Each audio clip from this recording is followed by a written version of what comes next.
Fl-isem tal-Missier u tal-Iben u tal-Ispiritu Santu. Amen. Il-grazzja ta' Sidna Ġesu Kristu, l-imħabba ta' Alla u l-għaqda fl-Ispiritu Santu tkun magħkom ilkoll. U tieżis inġbarna flimkien biex niċċelebraw lil-ħutna li għaddew qabilna. Mhux biss lil dawk li aħna nonorawhom fuq l-artali bħala qaddisejn, imma anke lil dawk illi forsi nies li nafu li jippruvaw jgħixu il-fidi fir-radikalità tagħha. Kienu dixxipli veri ta' Ġesu biex nitħejjew tajjeb ħalli niċċelebraw kif ixraq dan ir-Radd ta' ħajr lil Alla u fl-istess waqt nitolbu għalina biex nitħeġġu fix-xewqa l-qdusija. Ejjew narfu n-nuqqasijiet tagħna u fis-skitt ta' qalbna nitolbu lil Mulej ikollu ħnina minna.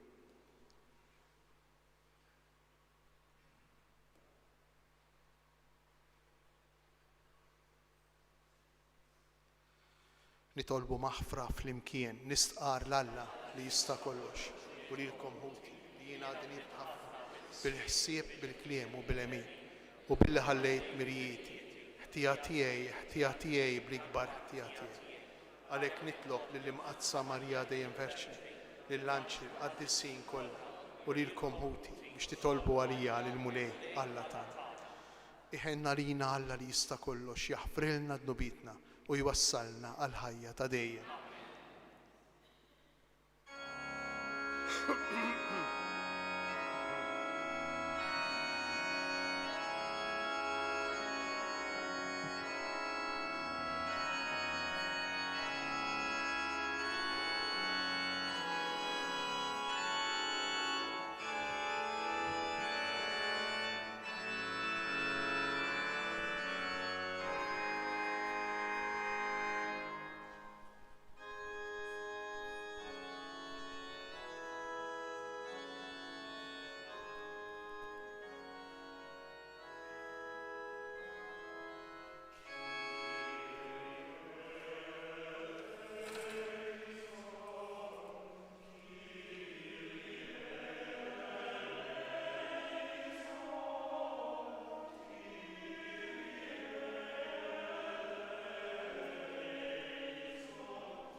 Gloria in excelsis Deo.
li jtolbu.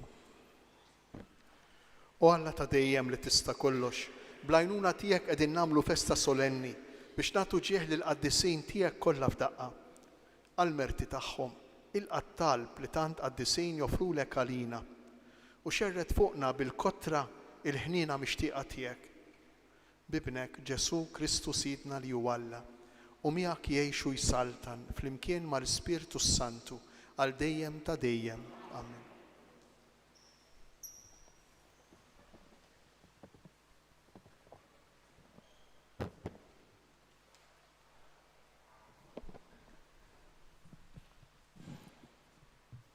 Qari mill-ktieb tal-Apokalissi ta' San Ġwanna Apostlu.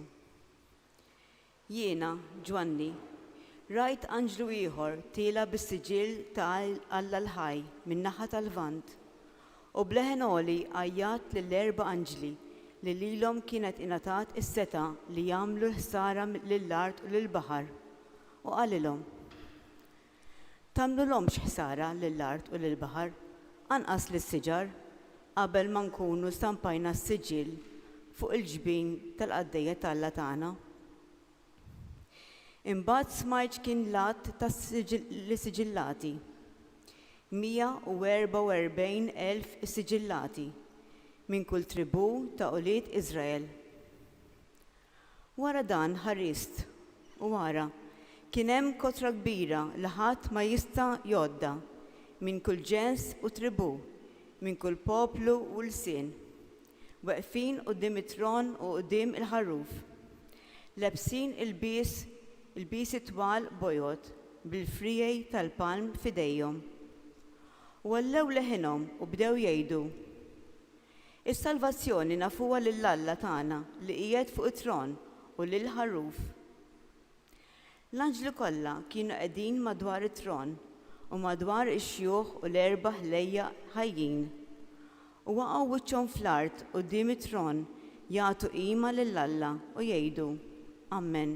It-tifħir u l-glorja, l-erf, ir-rat ta' ħajr u l-ġieħ, il-qawwa u s-saħħa lill-Alla tagħna għal dejjem ta' dejjem. Amen.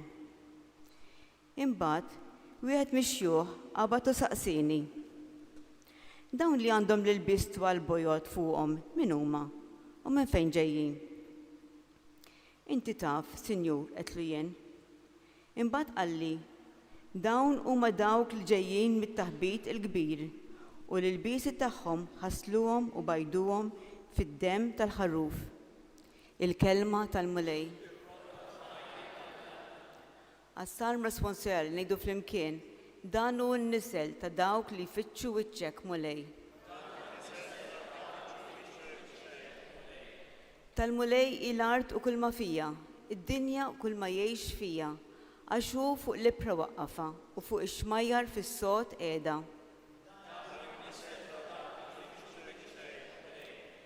Min jista' jitla fuq l-għolja tal-mulej?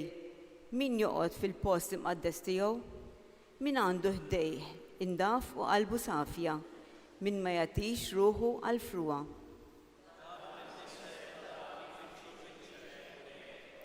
Dan li kollu barka mingħand il-mulej u l-ħlas li ħaqqu minn Alla, is-Salvatur tiegħu. Dan hu n-nisel ta' dawk li jfittxuh, li jfittxu l-wiċċek, Alla ta' Ġakob.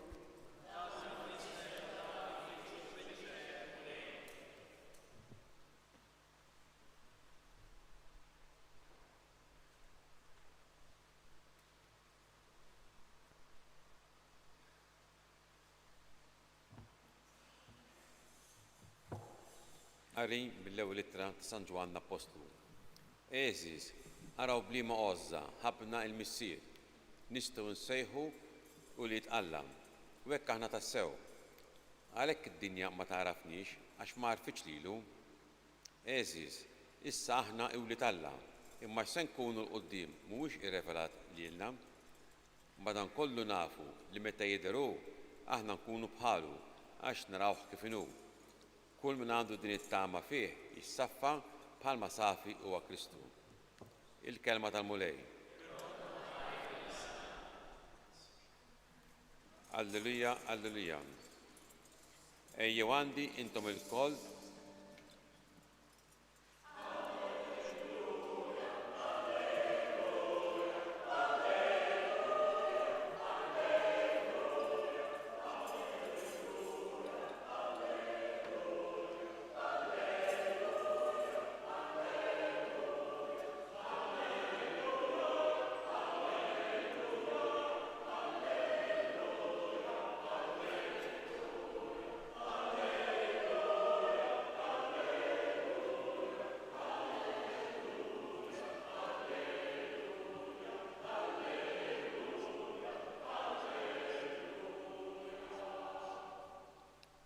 Ejjew għandi intom il-koll li tinsabu mħabtin u mtaqlin. U jien inserraħkom jgħid il-mulej.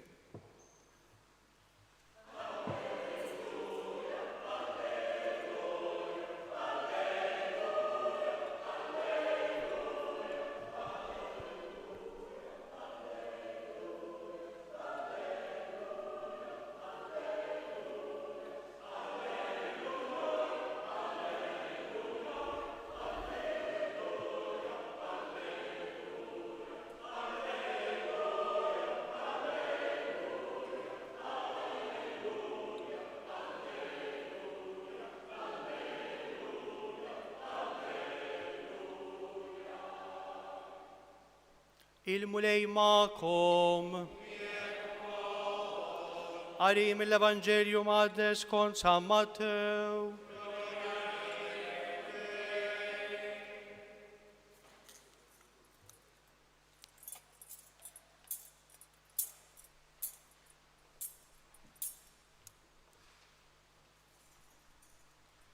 F'dak iż-żmien Ġesu kif ra l-folol tala fuq il-muntanja għad bil-qeda u resqu lejh id-disċiepli tiegħu.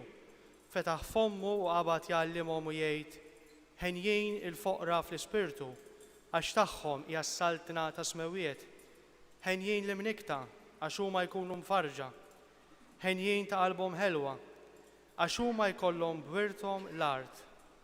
Ħenjin dawk li huma bil-ġuħ u l-għaġġ tal-ġustizzja għax huma jkunu mxebbejn.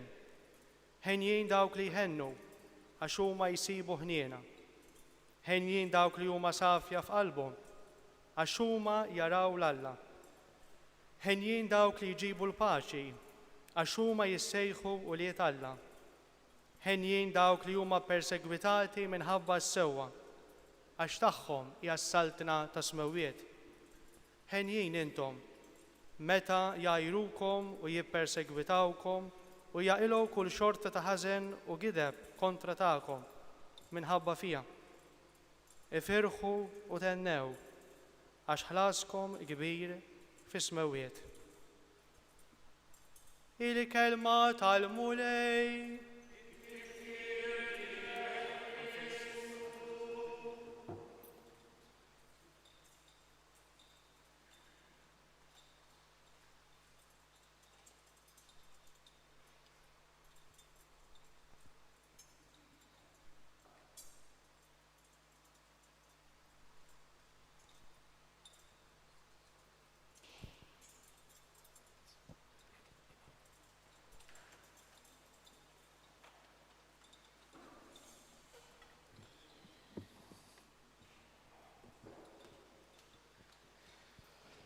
Il-Vanġelu li għadna kif smajna l-lum, u Vanġelu tassew importanti u ċentrali fil-Vanġelu kollu, tant li jgħidu li jekk ikollu jintilef il-Vanġelu kollu tibqa' din il-baxna jkun biżżejjed biex inkunu nafu minnu il-Kristjan, minnu il-Nisrani.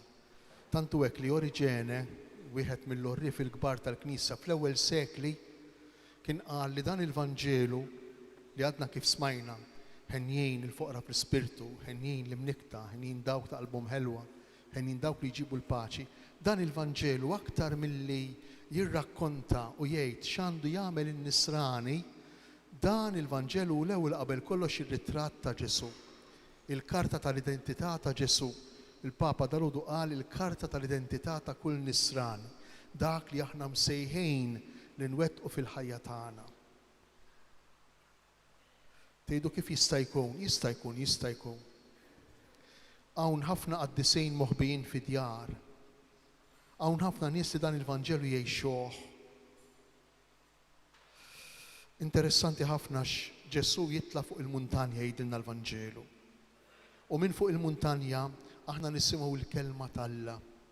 Kull darba li tissemma l-kelma t'Alla dejn tissemma minn fuq il-muntanja. Araw Mosè, Elija, u nistgħu nibqgħu sejrejn il-patriarki jisemgħu u jsemmaw il-kelma t'Alla minn fuq il-muntanja.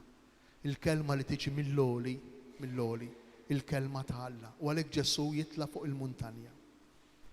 U jgħid ħenjin ifisser imberkejn, xortihom tajba, ferħanejn, kuntenti, din hija l-kelma ħenjin, makarjoj, ħenjin.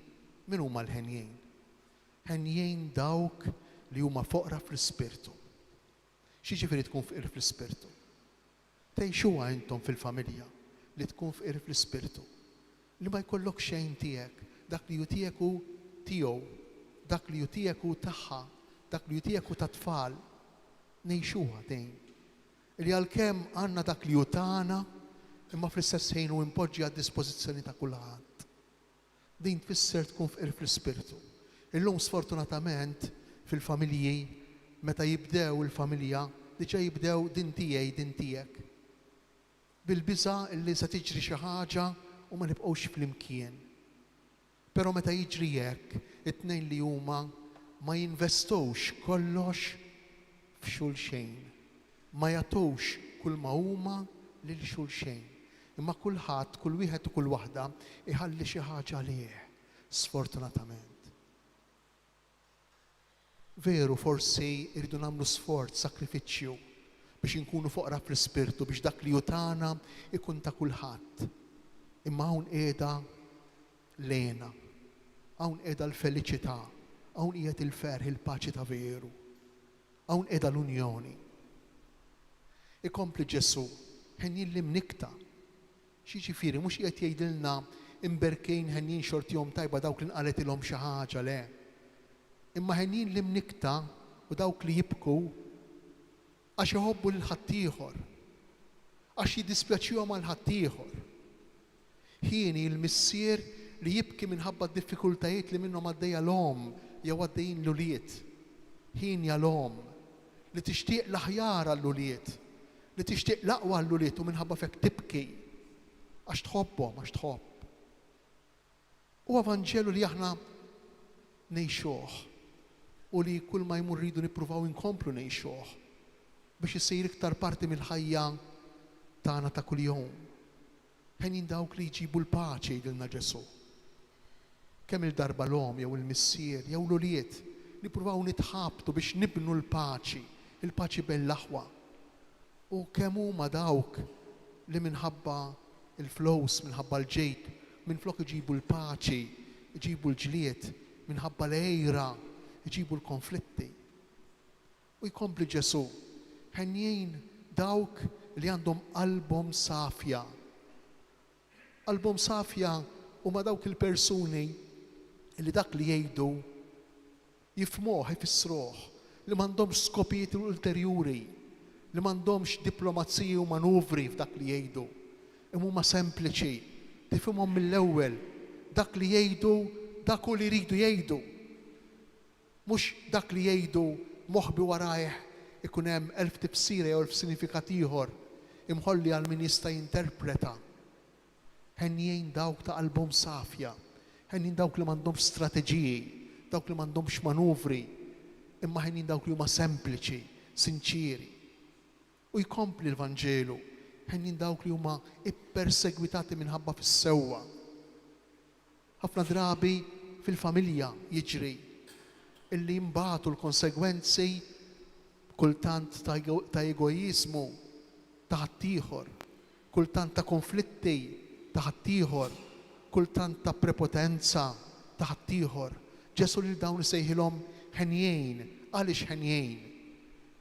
Għax kif jgħid San Pietru, aħjar dbati il-konsegwenzi tal-ħażen ta' ħaddieħor milli tkun int il-kawża ta' tbatija għal ħaddieħor. Dan li rid jgħid Ġesu, ħenjin dawk li huma persegwitati minħabba fis-sewwa, minħabba f'ismi. Il-Vanġelu tal-lum mhux Vanġelu mbiet minna, imma hu Vanġelu wisq qrib tagħna. U Vanġelu li nistgħu ngħixuh fid-dar tagħna, fil-familji tagħna. U Vanġelu nistgħu ngħixuh fuq il-postijiet tax-xogħol tagħna. U tagħmel differenza kbira, kbira ħafna fis-soċjetà, jekk familja, jekk ħaddiema, jekk ħbieb jgħixux dan il-Vanġelu jew le. Aw qiegħed it-turning point, din hija l-bidla kollha li jġib Ġesu fl-esperjenza konkreta tal-ħajja ta' kull wieħed u kull waħda minna. Il-qaddisejn li hemm fis-sema huma dawk li pruvaw jgħixu dan il-Vanġelu fir-radikalità tiegħu, fil-profondità tiegħu. Huma ħenjejn il-qaddisejn imma nkunu ħenjejn aħna wkoll illum jekk nippruvaw ngħixuh. Lena ma tiġix wara din il-ħajja, imma lena li qiegħed iwedna Ġesu f'dan il-Vanġelu hija li tibda minn hawnhekk, li tibda minn din il-ħajja. Meta aħna nippruvaw dak li għadna kif smajna ngħixuh bħalu, kieku jkollna nimxu l-mixja tal-ħajja ta' Ġesu nindunaw kemm hu kien dak li verament għex il-faqar fl-ispirtu, kien verament dak li ġab il-paċi, kien verament dak li beka fuq il-belt ta' Ġerusalem, beka fuq in-nies għax ma ċċettawx is-salvazzjoni, il-grazzja li ġabu permezz tal-miġja tiegħu, permezz tal-inkarnazzjoni. Il-Vanġelu tal-lum hu l-ħajja ta' Ġesu, imma jista' jkun il-ħajja ta' kull wieħed u kull waħda minna.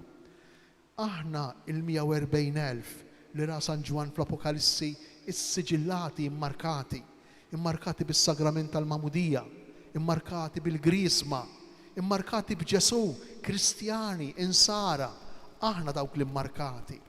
Aħna dawk li jsemmi San Ġwan fit-tieni qari, dawk li qegħdin bil-mod il-mod nimxu wara Ġesu, nimxu fid-dawl ta' Ġesu u nitolbu u ngħixu b'tali mod li Ġesu isir l-esperjenza tal-ħajja tagħna, tal-ħajja ta' kull wieħed u kull waħda minna. Jew nitolbu lil Mulej fil-festa tal-Qaddisejn, protetturi tagħna, kull wieħed u kull waħda minna. Għandna qaddisejn protetturi fis-sema. Jew nitolbuhom biex nikbru fid-don, fil-grazzja tal-imħabba, fil-grazzja tal-perfezzjoni, fil-grazzja tal-qdusija. Dan ifisser il-festa tal-Qaddisejn kollha, dan ifisser il-jum tal-qdusija universali, dan ifisser is-sejħa tagħna ta' nsara, is-sejħa tagħna ta' dixxipli ta' Ġesu. Il-kol kemm aħna nippruvaw inwettqu f'ħajjitna dan il-kliem sabiħ tal-Vanġelu tal-lum u nkunu tassew ħinja, nkunu tassew makarjoj, għaw tinsab lena ta' veru. U jiena nemmen li aħna wkoll, anki aħna li qegħdin hawn, xi ftit jew għandna esperjenza ta' lena li nġarbu meta ngħixu, meta nisimgħu u nwettqu il-kelma li għadu kif qalilna Ġesu.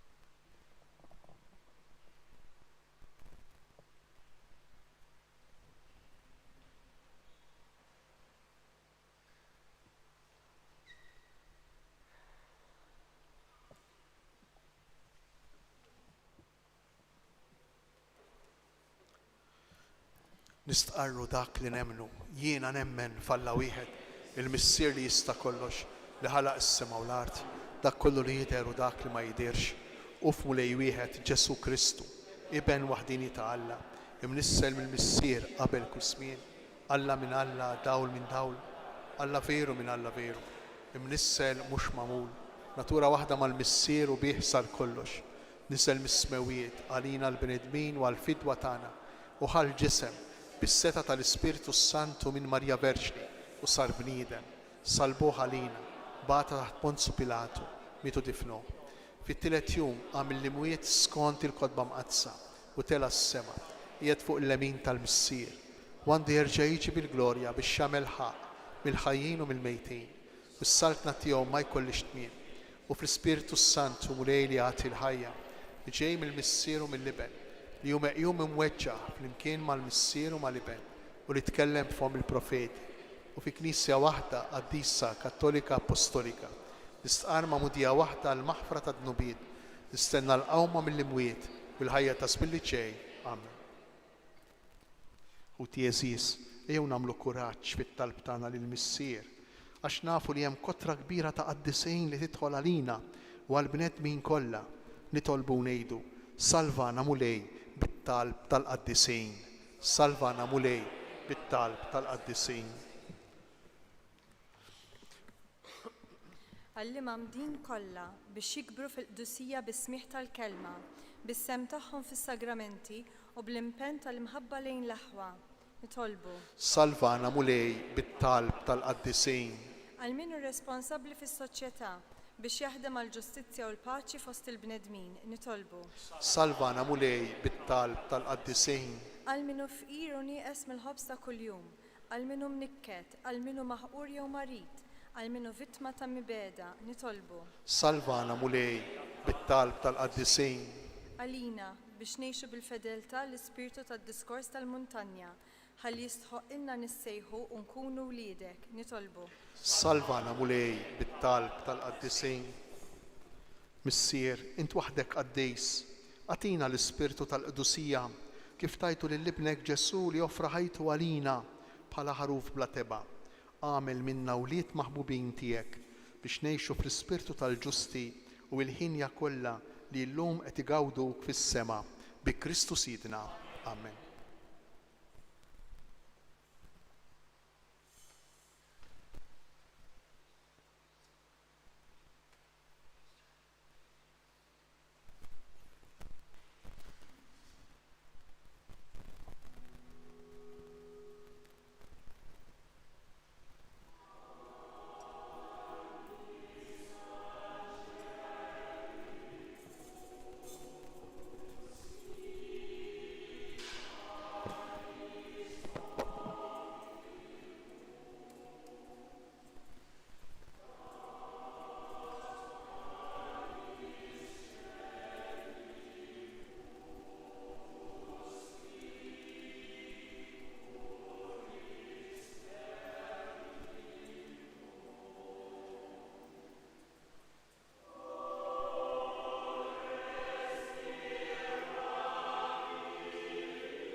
Itolbu ħuti biex is-sagrifiċċju tiegħi u tagħkom ikun joġob l-Alla l-Missier li jista' kollox.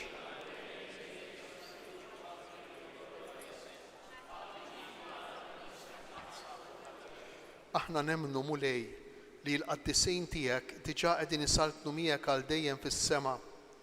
Ilqa' din l-offerta li qed nagħmlulek għal ġieħ tagħhom u għamel li aħna nħossu l-għajnuna tat-talb li huma jresqu quddiemek għas-salvazzjoni tagħna bi Kristu Sidna. Il-mulej magħkom. Nerfgħu qlubna l fuq.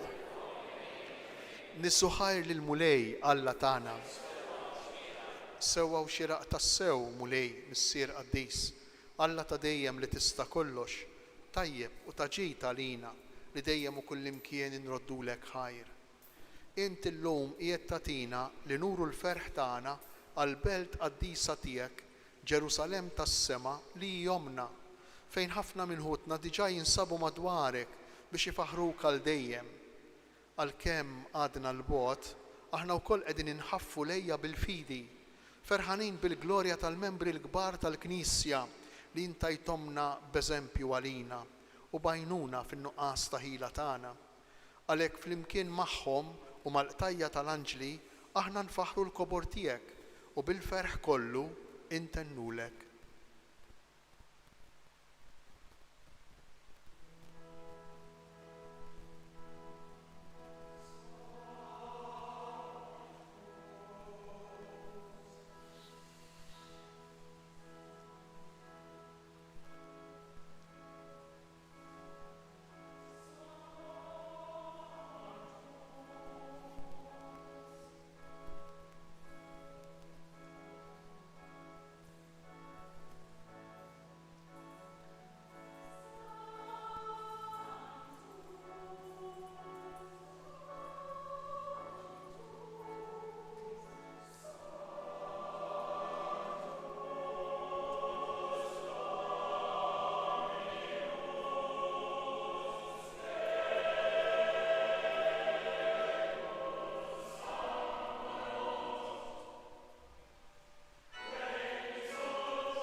Qaddis tassew int mulej, inti lajn ta' kull qdusija. Qaddis għalhekk nitolbuk dawn l-offerti bil-barka tal-Ispirtu tiegħek biex isiru għalina il-ġisem u d-demm ta' Sidna Ġesu Kristu. Li meta kien se jingħata biex minn raj ħibati ħajl ħobs, ratt il-ħajr, qasam tal id-dixxipli tiegħu u qal: ħudu u kulu il-kol minn dan, għax dan huwa ġismi li jingħata għalikom.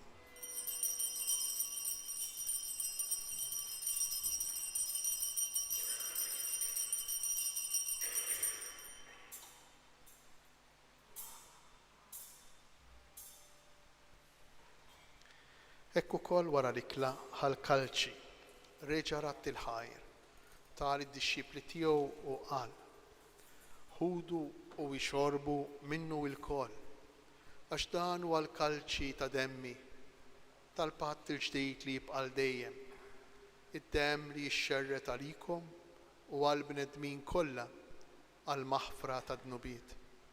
Għamlu dan b'tifkira tiegħi.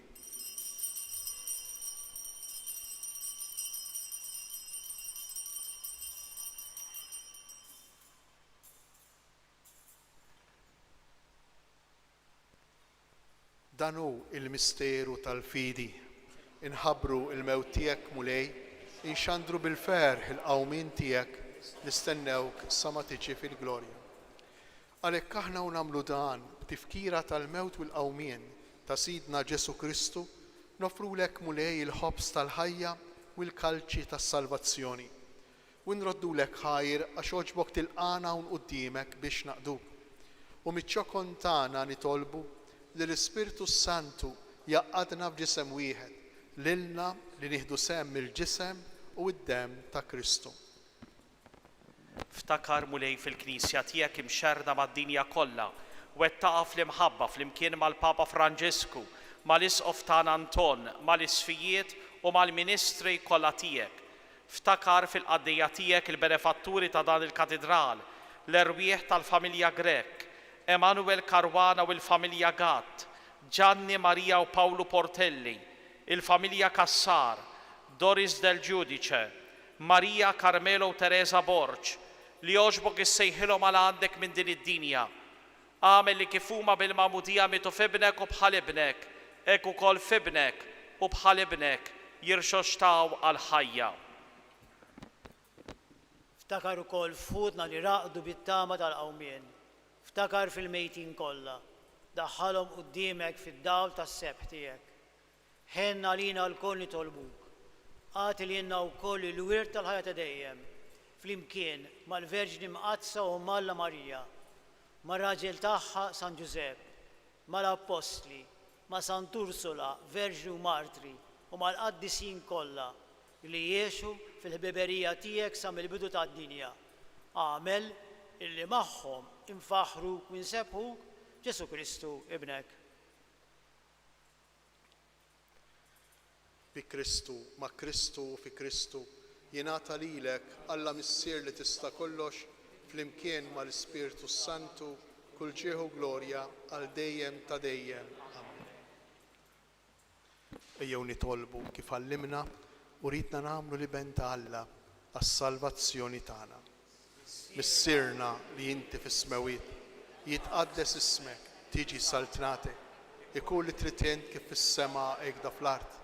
Ħobsna ta' kuljum atina llum, aħfrilna dnubitna, bħalma naħfru lil min ħati għalina, iddaħħalniex fi tiġrib, iżda ħlisna mid-deni. Iħlisna nitolbuk mulej minn kull deni, għatina fit-tieba u l-ħnina tiegħek il-paċi fi żminna biex inkunu ħielsa dejjem mid-dnub u mħarsa minn kull inkwiet. Aħna u nistennew u nittamaw lejna u l-miġja tas-Salvatur tagħna Ġesu Kristu. Mulej Ġesu Kristu, li qed lill-apostli tiegħek inħallilkom isliem natikom isliem tiegħi. Tħarix lejn dnubitna, iżda ħares lejn il-fidi tal-Knisja tiegħek. Għatija slim u laqda li jien trid fija, int li tgħix wis-saltan għal dejjem ta' dejjem. Il-paċi tal-mulej tkun dejjem magħkom. għatu l-paċi lil xulxin.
Dan hu il-ħaruf ta' Alla, dan hu Ġesu li jerfa' fuqu l-ħtija tagħna, ħenjin aħna li aħna mistiedna għal din l-ikla tal-ħaruf.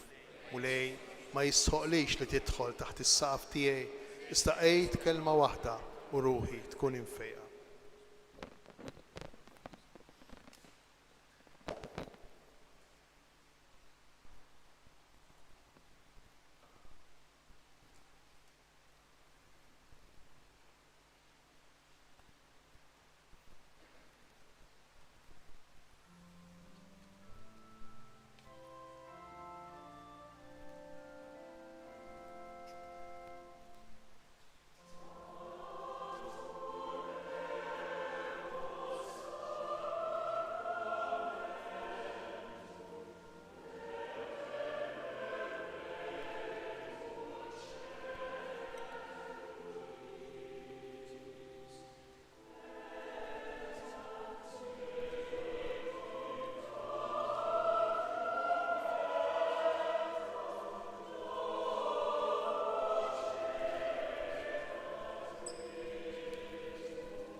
nitolbu. Aħna nadurawk, o Alla, għax fost il-qaddisin kollha tiegħek inti tassew tal-għaġeb u waħdek il-qaddis. Għatina l-grazzja li niksbu qdusija sħiħa fil-milja ta' mħabtek biex minn din il-mejda imħejjija għalina pellegrini fuq din l-art naddu għal-festa tas-sema pajjiżna bi Kristu Sidna.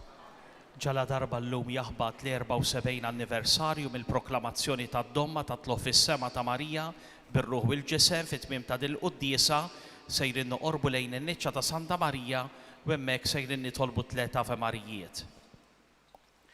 Il-mulej ma'kom, iberikkom, iħariskom Alla li jista' kollox, il-Missier, l-Iben u l-Ispirtu Santu. Imbirku l-mulej, inroddu ħajr lill-Alla.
Slima lik Marija, bil-grazja għal-mulej miegħek, imbirk inti fost in-nisa u imbirek il-frott tal-ġuf tiegħek Ġesu.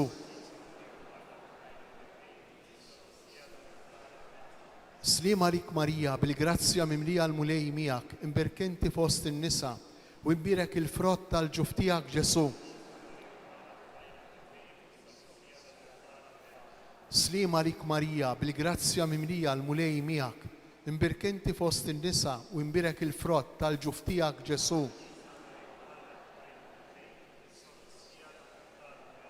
O Marija, wis grazzjuża, inti l-om li sied glorjusa, inti l-bint, inti l-arusa tal-imqazza Trinità. Mela lilek, o Marija, aħna għattu kull foħrija sabiex miegħek imħennija ingawduk fl-eternità.